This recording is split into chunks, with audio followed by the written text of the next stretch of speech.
Cool bananas. Yeah, well, Dario, international break over, and then you had an extra week as well for the bye. I mean, I guess I'll ask the big question. We were expecting Holly McNamara back after the international window. She played against the young Matildas during the window. Is she ready to feature against the Jets? Simple answer, the Mac is back. So she's back. She's ready for, she'll be ready for Newcastle. So yeah, we just got to keep her. I know what it's like and I know what she'd be probably feeling, after such a long time away, and it's now building up. So look, I think, not just us, but the whole league and fans and everyone's really excited. And, it's never nice to see anyone out, especially when it's, we're all doing what we love, and when you're on the sidelines and you're watching, and especially for an extended period of time, the feeling is just the work that she's put in to get to this point, and now we're all really anticipating and looking forward to the weekend and watching her play, and all our girls we're looking forward to this game, because we've had like you said, the international break, then we've had the bye after it, so yeah, we're really looking forward to getting on the plane tomorrow and heading to Newcastle and getting back out there. To what extent can Holly play? Is she able to start, or are you more inclined to bring her off the bench? I don't want to give away too much, just in case if anyone's listening. But she physically capable? She's capable, yes, yeah. So she's sort of been, pretty much the green light for tomorrow. So we'll just see. We'll talk again today to the medical team, and we'll sort of just decide. And we still got today's session, tomorrow's session, and we'll just see how everyone feels and tactically how we'll go into that game.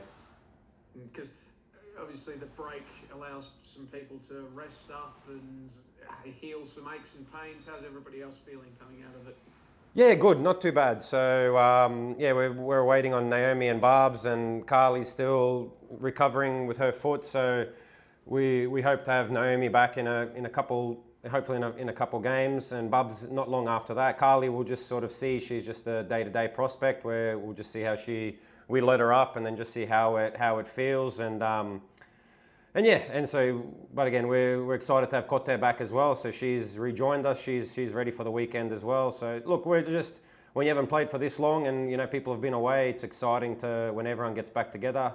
We've got Danny missing. She's gone away with the under-20. So we wish them all the best over there, and hopefully have a successful trip and no injuries for everyone.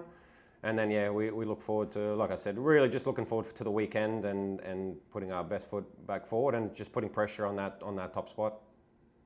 How's Cote feeling? I imagine she came back a bit flatter than she was probably anticipating. Yeah, I think, I was Chile's #1 supporter for that game, where, we were all glued to the screens, and, I think she made a great impact when she came on, scored. They were probably a little bit unlucky that a few times when the ball off the crossbar, where there was 3 Chilean players, she was just behind, and then it bounces out, goes for a goal kick. So they were a little bit unfortunate, but it's hard when it's that one game. It's like a grand final, and it's to qualify for the biggest prize, to go to a World Cup. So she was naturally. We gave her a couple of days off, and our other internationals just because we had the bye, so we were fortunate enough to give them a little break and mentally just to refresh. And so they're all.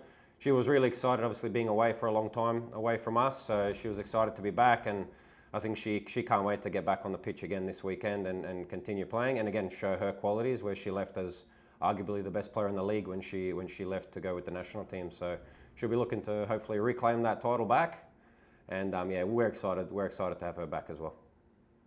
And I guess that means some of these selection headaches I've asked you about in the past, when you got all these players back, well, it's now here. You've got, a bevy of players who can, play up front for you. Someone's going to have to miss out. How are you approaching that? Look, it's a good headache to have. So it's one where unfortunately I haven't had the chance to go from a 100% fit squad all season. We unfortunately lost Amina early in January. Cote was gone. Holly obviously been out for the season, and different niggles with Carly and Naomi and Barb. So I think it is what it is. This happens. It's part of football. We've just been a little bit unfortunate that we've been hit with so many injuries, and a lot of them are just freakish sort of ones, and like Amina's, for example, where she's just running in and breaks her leg and her syndesmosis also in her ankle, whereas just a normal footballing action. And but look, it's like I said, it's good to get people coming back, and it's a good headache for me to have, where we've got options, but again, it just comes down to how the individuals train and what our tactical approach is for the weekend, and so sometimes that'll play a part as well. So look, again, just looking forward to this weekend, and we'll try to put out the best squad that we can, and to give Jets a tough game and try to get the 3 points and get this last part of the season on the roll. Because looking at the table, I mean, cliche answer is the next 5 games, 15 points is what you want to take. But looking at the state of the ladder, how many points do you reckon you need to take from the next 5 weeks to guarantee yourself finals? Look, I don't think with that mentality. I don't have that where it's just I want to make finals. I just want to win. So we won 15 points. We want maximum points. We want to win every game from here until the end. And then wherever that puts us, if we do, we do. If we don't, we don't.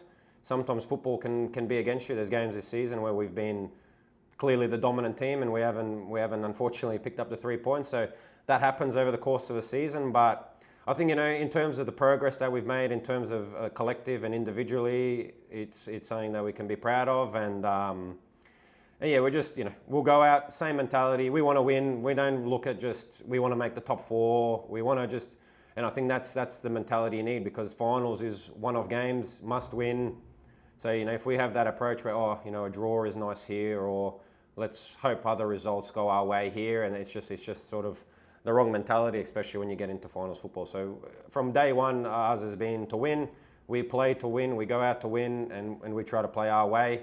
And then at the end of the day, if we win, great. If we don't, we shake hands. We go back to the training field. We practice. We prepare, and we go again. So we know now there's less games. Now it's starting to get to the exciting part of the season where, now it's all the trophies are there to be played for. So like I said, for these last 5 games, we'll just continue to be us. That's our simple message.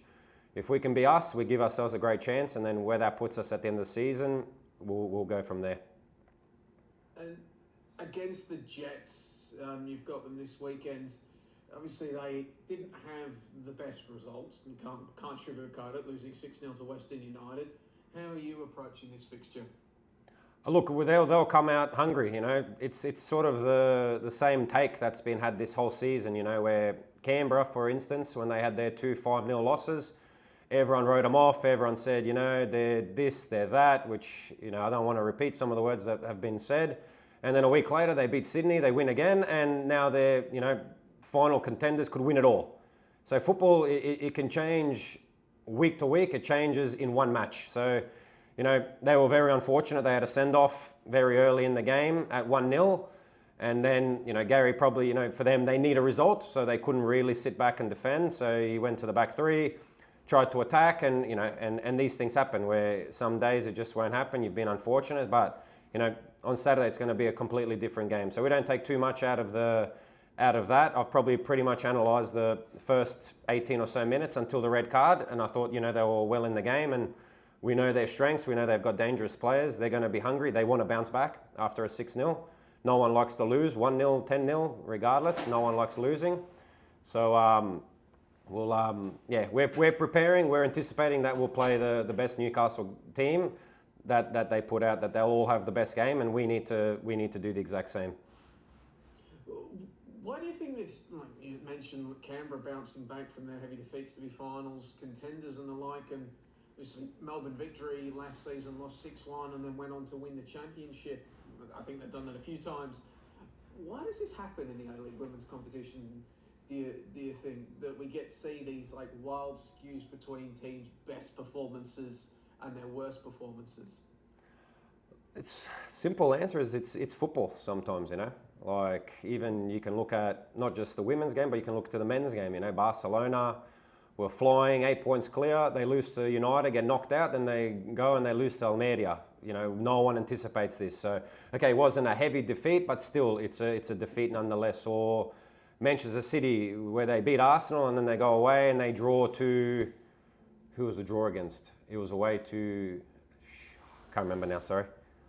But yeah, so these things can happen, but it's not your day where you try something and it doesn't work. The other team, every shot goes in, and I think that's every team has quality players, and on any given day you can be you can be beaten if you don't turn up and give your best efforts, or it might not go. Or in terms of Newcastle on the weekend, where a red card changes the game, and after that it's hard to bounce back, especially when you need to win, you need a result, you need to push forward. There's no point at 1-0 to sit back and just, let's just limit the damage. And, they went for it, and they're a team that they want to go for it. They beat Western, we can't forget, they beat Western in Melbourne, and comfortably. They beat them, just before the international break. So, so you got one hand where they could have won that day, 6-1. They missed a lot of great chances. They went 1-on-1, so it could have been again, where it's 3 weeks prior, could have been it was a 3-1, it could have been a little bit more. And then come after the break, it's football sometimes, and they'll want to bounce back. They'll want to have a great game, and they have a great opportunity against us to put their best foot forward. And they're playing at home, and any professional athlete, any person, once you lose, then you come out even hungrier to win and to play at the best as you can.